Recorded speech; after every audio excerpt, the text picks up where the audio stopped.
The governor lays out his agenda for 2020. We want to see mental health taken care of just like physical care. And legislative leaders discuss the pitfalls of partisan politics. We're trying to avoid those, get it worked out ahead of time. There was a time that we worked closely with the other side. Plus, overcoming the stigmas of opioid addiction. What we say and what we do and how we posture, that all matters. Hello and welcome to Arizona 360. I'm Lorraine Rivera. Thank you for joining us. State lawmakers returned to the Capitol this week for the start of their legislative session. We heard from leadership on all sides about their priorities for Arizona. It's great to be back. In his sixth State of the State address, Governor Doug Ducey praised Arizona's growing population. And the newcomers keep coming. And vowed no new taxes would come out of this session. Not on my watch. Speaking for more than an hour, he touched on nearly 24 issues that included mental health reform, water conservation, closing the state's prison in Florence, and more funding for K-12 schools. It's just great to be back in Tucson. We followed up on these topics when the governor delivered his speech to a Southern Arizona audience in Tucson and met with us after. To date, we've put $4.5 billion in new investments into K-12 education.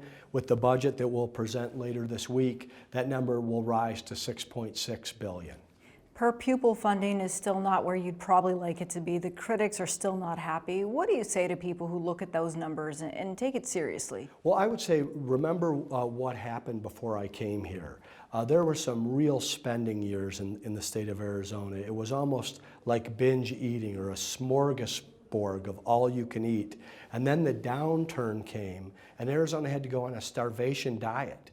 Today, I feel like we're on a healthy, sustainable diet, and we're adding additional dollars each year. And it's not just dollars, it's about the outcomes and results we're getting inside the classrooms. Arizona is one of only 5 states in the nation that have seen academic improvements over the past decade. So I applaud our hardworking teachers, superintendents, and principals, and now we're adding additional dollars so they can do an even better job with more resources, and those dollars are coming. You also mentioned mental health with respect to education. It's expensive, it's sensitive, you want insurance companies to do more. How do you get insurance companies to step up and support what you would like to see in Arizona schools? We rewrite the rules, okay? This is important. Our kids in the iPhone era are growing up in a world completely different from the one we grew up in, and we're seeing some of it through suicide rates, loneliness, depression, social and emotional disconnection. So we want to see mental health taken care of just like physical care. Mental health care that's the same by the insurance companies as how they pay for an annual physical. It's important, it's needed for our kids, for our families, and not just for young people, for adults. Veterans have a great need for this as well. This is health care. It's mental health care, and insurance companies that cover health care are going to cover this. Let's talk about groundwater. The drought contingency plan, of course, doesn't necessarily talk specifically about groundwater in some communities, places like Pinal County, Benson, Wilcox. You want growth. We want some Californians to come here and explore our industry, agriculture. But in some places, if you can afford to dig very deep, you can take water, and that challenges a finite resource in some of these communities. Yeah, one thing I want to do around water, it's something that Arizona has excelled at. It's led on water in broad principles. But I don't think it's responsible that we only deal with this issue one generation at a time. I'd like to see Arizona lead on water innovation. Part of that's conservation and augmentation, and that's something that we're going to put forward in this budget, not only to protect groundwater, we want to protect the Colorado River, we want to protect Lake Mead, we want to protect ag jobs. So I want to make sure these terms go very quickly. They're 4 years, and you have to plan for water decades ahead. That's what we've done with the drought contingency plan, and that's what we'll be doing with groundwater, with this new innovation water leadership that we're going to put forward. One of the topics you raised this week is closing the Florence State Prison. Paint a picture for me. How do you see this working? Well, I first want to say we've had a real focus on reducing recidivism inside our state. Once somebody's paid their debt and served their time inside a state prison, we want to make sure that when they walk out the door, they have some skills, they have a resume. And we've been able to do it where I think over 2,900 inmates have left with a job waiting for them. And to help these people, and boy, does it save costs, by just shuttering one state prison, we'll save Arizona taxpayers $274 million over the next 3 years and have a safer state. Is the move to privatize the system somehow? No, the moves for public safety, the moves for efficiency, to save taxpayer dollars. But I also want to say, on my watch as governor, you're not going to see me building another state prison. During his address, he criticized the so-called Sanctuary City initiative that failed to pass in Tucson last year and applauded an upcoming effort by Representative T.J. Shope to introduce a statewide ballot referral that would ban future attempts to establish a sanctuary city in Arizona. We saw what happened in Tucson. Democrats and Republicans overwhelmingly beat this irresponsible idea, but the concerning thing is in 560 American cities outside of Arizona, this idea has come to life. So we think it's important that Arizonans have the opportunity to say yes to the rule of law and no to sanctuary cities. All right, let's put the rumors to rest, because last week at the chamber you were asked about your legacy. You knew the number of days left in office. Your house is for sale. People are wondering, is Governor Ducey sticking around? Oh, I'm sticking around in Arizona.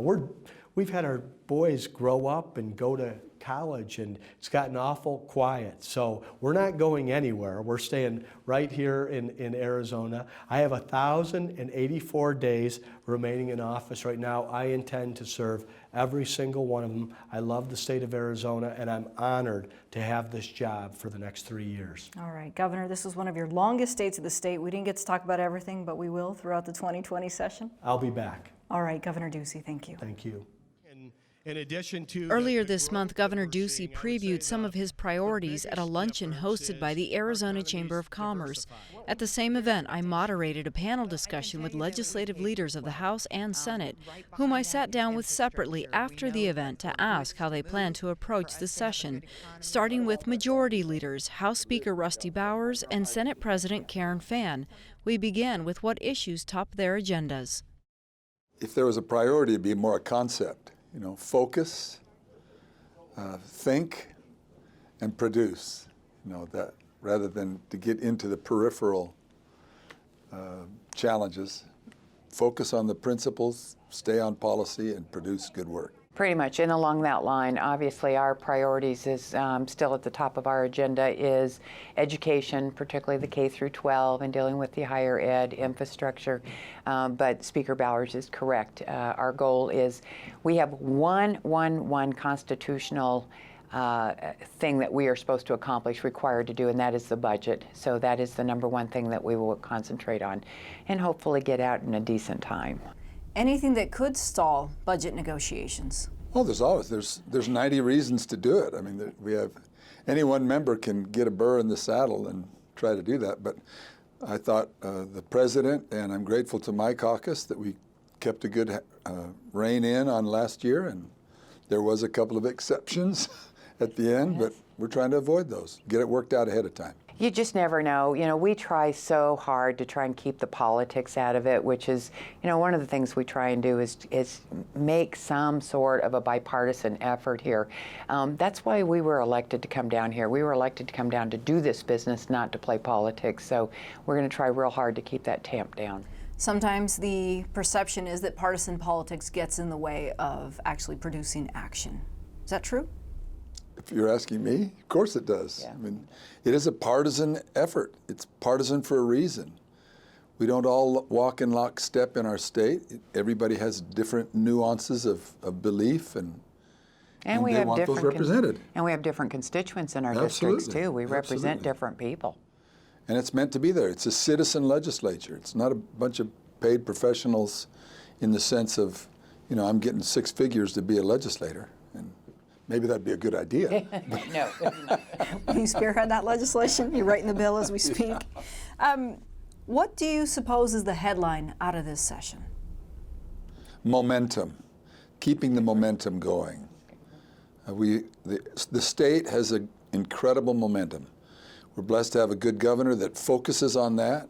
He's no pushover, that's for sure, when it came to building up the rainy day fund. He was very insistent that he wanted a robust rainy day fund.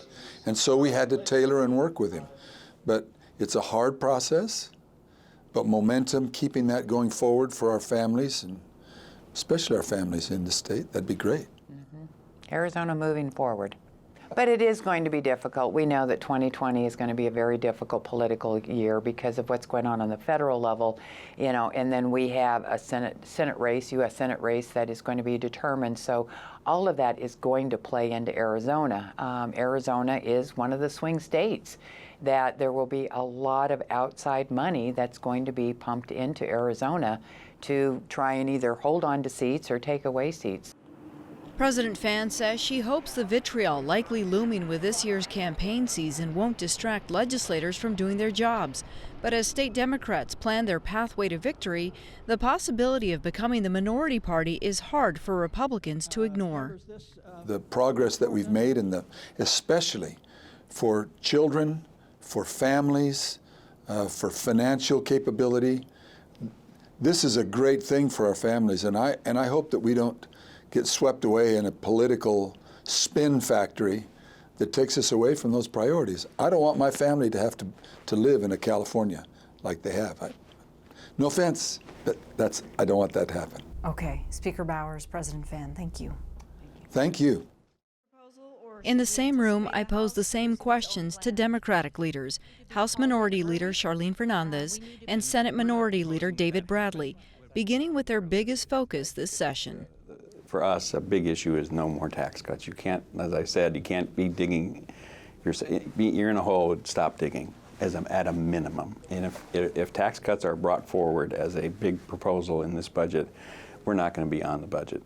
We are not, because it's that important as the infrastructure of the state in many aspects, whether we're talking about corrections or health services or the Department of Water or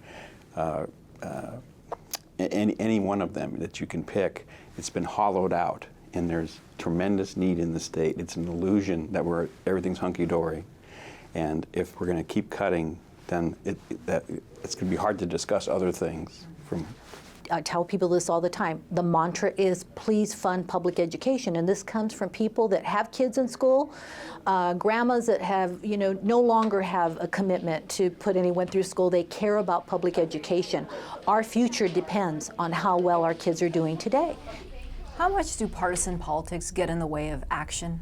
I've been around such a long time. I was just talking to someone the other day. I came up the ranks, being a precinct committeeman, organizing my neighborhood, all the way to vice chair of the Arizona Democratic Party. And also, I worked for a congressman. There was a time that we worked closely with the other side because it was to the benefit of every Arizonan.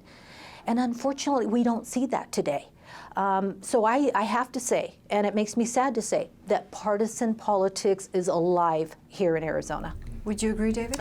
Yeah, unfortunately, when I first got to the legislature, the majority leader was a Republican of the House, when I was in the House, said that no Democratic bill would be heard, period, in any committee for any reason.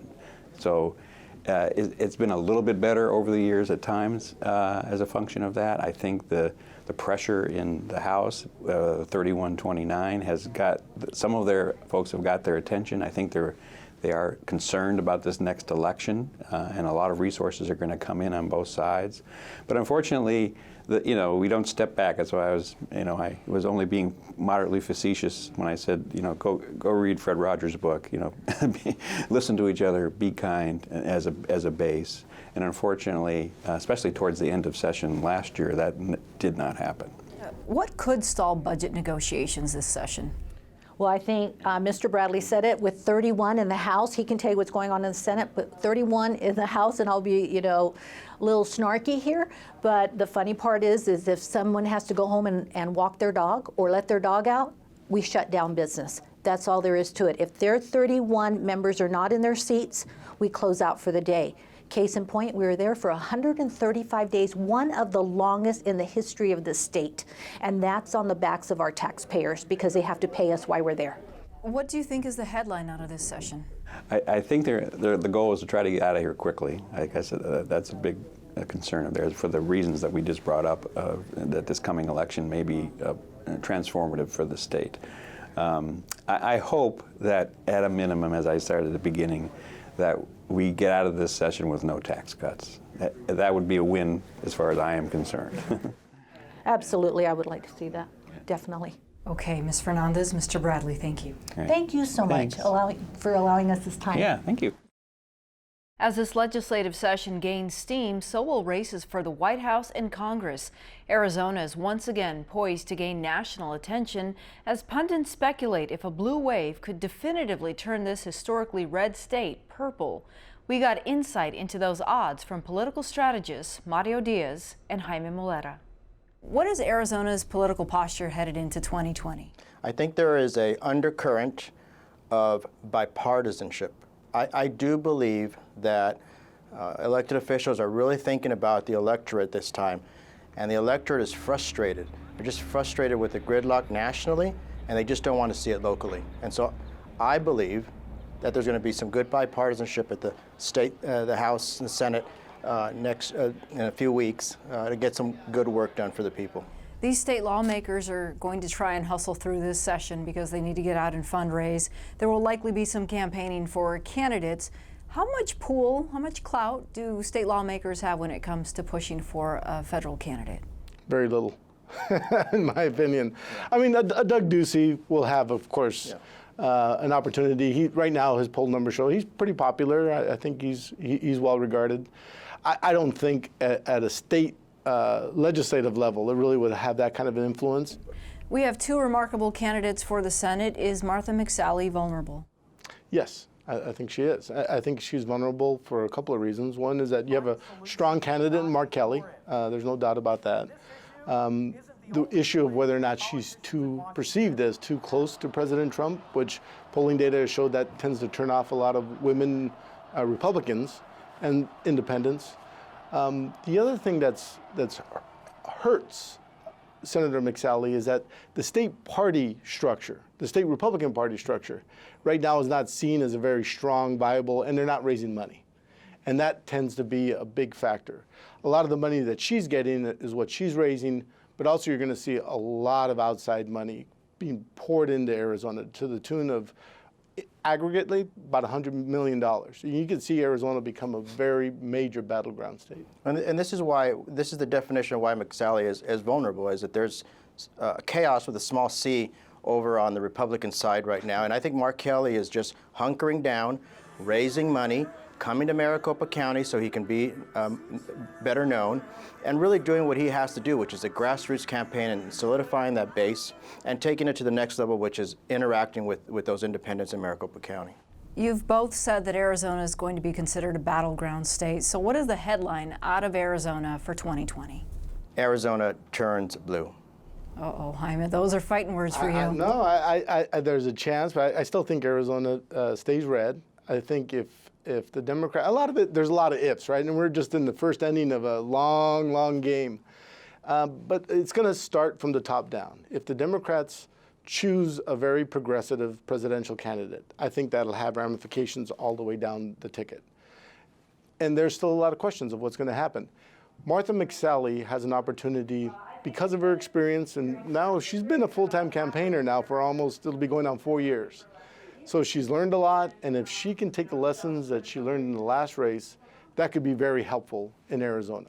Yeah, 4 years of being a candidate and still being tied with a relatively unknown, that's dangerous territory for an incumbent. And so opportunity, Mark Kelly. Who do the Democrats in Arizona want as the presidential candidate? You know, Democrats are with varied minds right now, and it's still early, even though Iowa is just a few weeks away. But you know, the Democrats are coalescing. They're taking their time. I think we're being a little bit more intellectual and not as emotional as last time with Bernie Sanders, perhaps. There was a lot of emotions there. I think we're being a little bit more calculative because what's at risk and what's at stake here. I'll answer that question. They want Joe Biden, the Arizonans, because if you look at everything, Joe would be a very formidable candidate across the board, especially in Arizona. He's seen as not as hardcore left as some of the other Democratic candidates. But he's made a lot of missteps, and you've seen Elizabeth Warren's poll numbers go up pretty significantly. You see Buttigieg, you see Sanders. So as a Republican, it's those candidates that would be more attractive in order to retain the White House. Anecdotal information here, but Republicans have said they are having an identity issue. Democrats have as well. Is that playing out here in the state of Arizona? I'm not so sure if that is or not. The other factor that's important in all this is the economy. If the economy were to continue to be robust and we don't have any kind of a downturn, that helps at all levels, from the president on down. The governor at this event today with the Arizona Chamber, that's all he talked about, was how robust our economy was. How's the economy?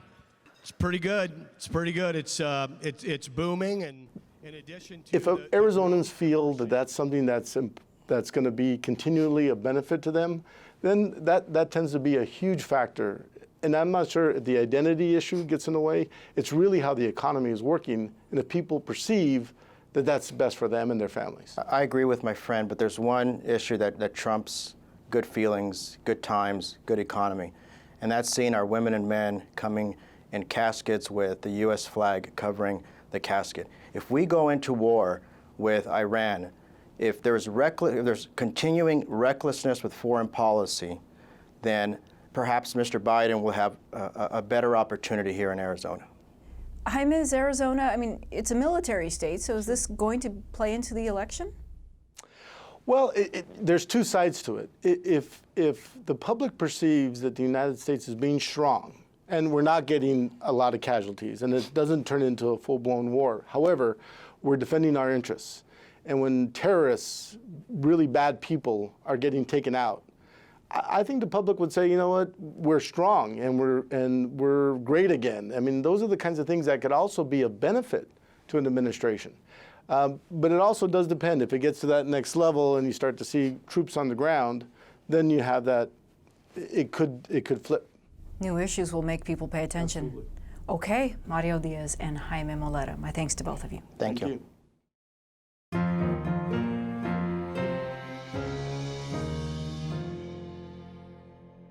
We now return to Arizona Public Media's special series, Arizona Addicted, where we take a closer look at the opioid epidemic, an issue with widespread challenges and difficult solutions.